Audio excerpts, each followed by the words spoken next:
Thank you for joining us on Easy's Community Focus, where we look at the issues that matter in South Florida and the people and organizations that are making a difference. I am so pleased to welcome back the Community Development Manager with the American Cancer Society, Peter Rose, and I can't wait to hear about this special event you have coming up this Wednesday.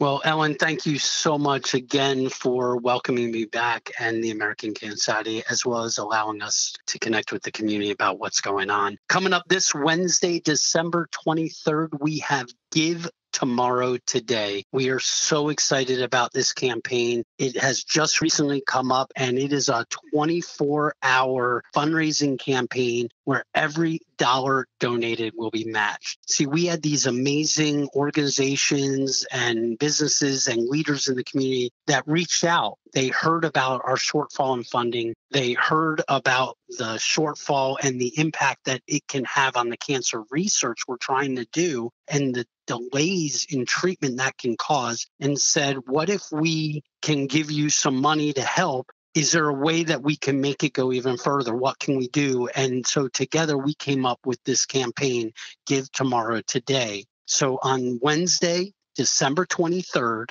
every dollar donated at cancer.org/give tomorrow today. That's cancer.org/give tomorrow today. Every dollar donated will be doubled. Our goal is to reach $500,000. That means for every $20 somebody donates, 40 is going into that pot. For every 100, it's 200. For every 500, it's 1,000. For every 1,000, it's 2,000. It's doubling, and that means your dollars can go so much further, and your listeners' dollars can go so much further. And if I may, I know times are tough. I know we are all facing COVID and the impacts from it, and the American Cancer Society is right there with everybody else. Yeah. At the American Cancer Society, we have been facing a shortfall in funding of 50%. That's 50% less revenue that we have to fund that important cancer research and all our support programs that help our patients and the community find the treatments that can really help them and the resources. So this campaign to wrap up the year with a big bang is so exciting, and we are so grateful to our match donors for helping us make this campaign a reality. And hopefully, even if your listeners don't have the money directly, maybe they know somebody who might be able to help. So we hope they'll help in sharing the message and getting the word out about Give Tomorrow Today. Well, I have to say, if there's ever been a time that people understand the value of research, it would be right now that we've got a couple of vaccines for a pandemic that has basically destroyed all of 2020, upset people's lives completely, on top of the other things that they normally have to deal with, like a cancer diagnosis. And the way it was explained to me by a woman who has spent many years doing research, worked on AIDS research with the National Institutes for Health and the CDC, the reason that they were able to come up with the vaccine so quickly is because of extra funding that went to it, which meant they could hire more people, get trials going faster with the number of people they needed, and they could essentially run 24/7. So this can make a huge difference with the kind of research that the American Cancer Society is already doing. Absolutely. You know, there's so much going on in our communities, in our houses, in our country right now. And the truth is, we are one community. Everyone has been impacted by cancer as well. 1 in 3 people will be diagnosed with cancer in their lifetime. That means every single one of us knows somebody, if not ourselves, who've been directly impacted by cancer. Yeah. And unfortunately, 1 in 5 kids who get a cancer diagnosis won't make it through. And that's why funding this vital research is so important. 200 children a week are diagnosed with cancer. Wow. 200 children. And so keeping cancer research funded today will allow us to save countless lives tomorrow. You know, when you think about it, if that research has to be put on hold, And if it goes another day, another week, another month, well, that domino effect can have repercussions for decades. Yes. And that's why, this is so important. And I do want to share that this cancer.org/Give Tomorrow Today, this Give Tomorrow Today campaign, this match campaign that's taking place, all the proceeds that we raise directly from this campaign are going to fund cancer research And to help keep that cancer research going. We were talking earlier, you mentioned something called investigational research. Is that different from typical cancer research? Sure. So, the analogy would be if you have an idea for an invention, you want to get funding so you can make that invention a reality, you need to be able to produce a proof of concept, if you will. And so you need some money so that you could build that invention and show it functions, it works, do the research on it, and make sure you got it working so that you could then present it to get full funding to get it into production and get it out to the public. Well, same thing goes for cancer research. So there are millions of people impacted by cancer. And when it comes to the research, it all has to start somewhere. So we actually at the American Cancer Society, we're trusted leaders in cancer research space, and we're going to continue to directly fund early investigator researchers to advance and understand cancer and its causes. So we do also fund research that focuses on translational science, early diagnostics, treatment to detect cancer earlier, which is so important. That helps cut the numbers and the impact down so much. But that investigator research, that's where it all starts. It's the seed money, if you will, for that proof of concept. And then we help those scientists get to that next stage even further as we follow their path. That's how the American Cancer Society has funded 49 Nobel laureates as of 2019. Wow.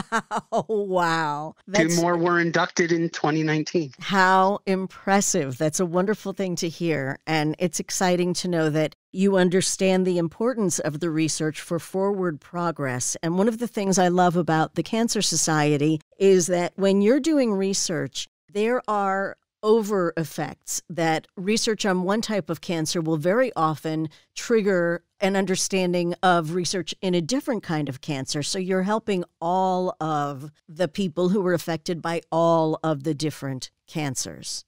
A lot of people hear cancer and they think a cancer. Right. But cancer is really a category. That's why you might hear somebody has a loved one that was diagnosed with breast cancer or colorectal cancer or prostate cancer or testicular cancer. There's so many different types of cancer, that's just scratching the surface. And so all the research we're doing is helping to have that global understanding, that macro understanding, but also on the micro level, the specific types and how they can help people. This year, more than 1/3 of Americans have missed their routine cancer screenings due to the COVID-19 pandemic. That's going to result in less cancers being detected early. And that means that by the time those patients are able to get that screening done, unfortunately, there's a higher probability that if they have cancer, it's going to be harder to treat than if they detected it early. Exactly. And that's part of what we fund is programs that help with early diagnosis and also to impact access to care quality through advocacy efforts. I shared with you when we were talking before the interview, African-American women, Black women are 40% more likely to die of breast cancer. And the reason why has nothing to do with the color of their skin. It's not a genetic thing. It's not a genetic thing in that way. The reason why is because Black women have a harder time accessing high quality cancer treatments. And unfortunately, that's grounded in historical and persistent racism in the country. And that goes way beyond our conversation that we need to have today. But that's another area that we're focusing on in our efforts to be the most impactful cancer fighting organization is to be able to impact access to quality care through different advocacy efforts for the full community. Yeah, it is a conversation that has taken in headlines a lot this year, and it's one that we need to continue to have. And I am so grateful for the American Cancer Society for making that a priority, to give people who have been ignored for far too long that equal access and the opportunity to get the quality of care that others have expected to have, and some have never had the opportunity. So that's a really important thing. Just quickly, how do you deal with dividing your donations into research, services, and education and support? So we have different vehicles, for lack of a better word, of fundraising and philanthropy. There are some people out there that choose to add the American Cancer Society as a beneficiary for their trusts and their wills, estate planning, plan giving, if you will. There's some people and businesses that do direct donations to events to support Making Strides Against Breast Cancer, to support Relay for Life, to support our golf or galas, or like our recent Fish for the Cure, the first annual Fish for the Cure we were able to socially distant do this past November.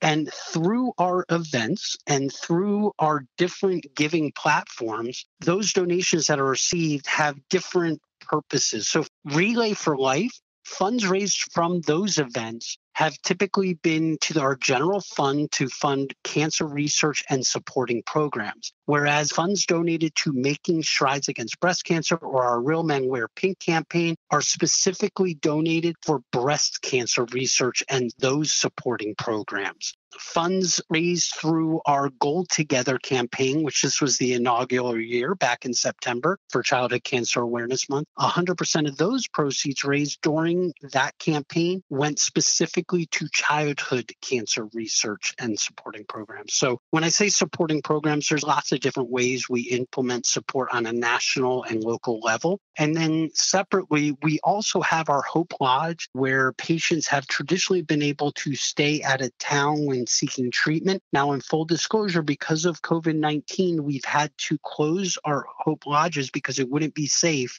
to have cancer patients staying in a facility where people are coming in and out. And so for the better good, we had to put that on hold. However, several of our Hope Lodges are now being used by their local hospital systems so that their doctors and nurses and team have a place to stay locally without sending them back to their homes to put their families at risk when they're dealing with the unfortunate rapid rate of COVID that they've been dealing with. So we're finding ways to repurpose that. But as far as the funding, in the end, whether funds are raised in one state or another, some of our efforts are local, some are national, but it all goes to the greater good, because what we learn in one state, what we learn from one partnership with a hospital system doing the research, or from funding one researcher working on something, that impacts every single department of our organization. And one of our newest campaigns that I'm so excited about is actually our Research Hers campaign, which is continuing all the way through May. And this is a campaign specifically to support female-led research and to fund female-led research. If you're into STEM, this is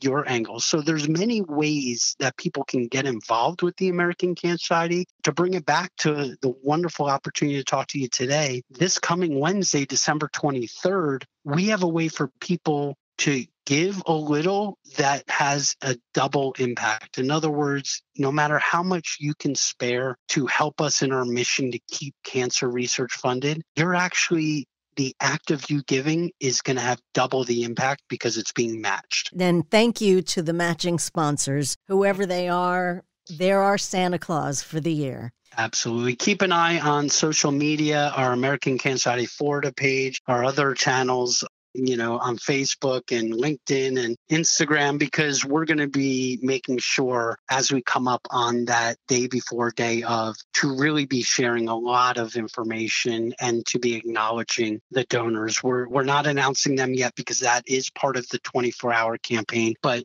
Ellen, I'm gonna share with you a secret, just for you and your listeners. Wink, wink.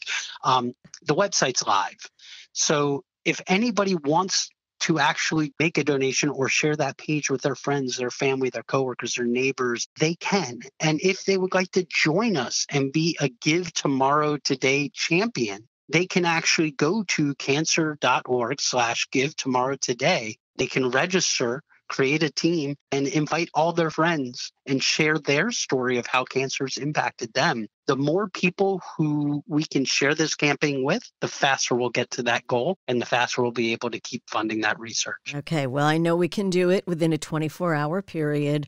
$250,000 in South Florida, no biggie. With the matching, it'll be $500,000 for the American Cancer Society and for all that research that will literally save lives. So again, the website, cancer.org/give tomorrow today. And that's where you donate and sign up both? Absolutely. Okay. It'll be both right there.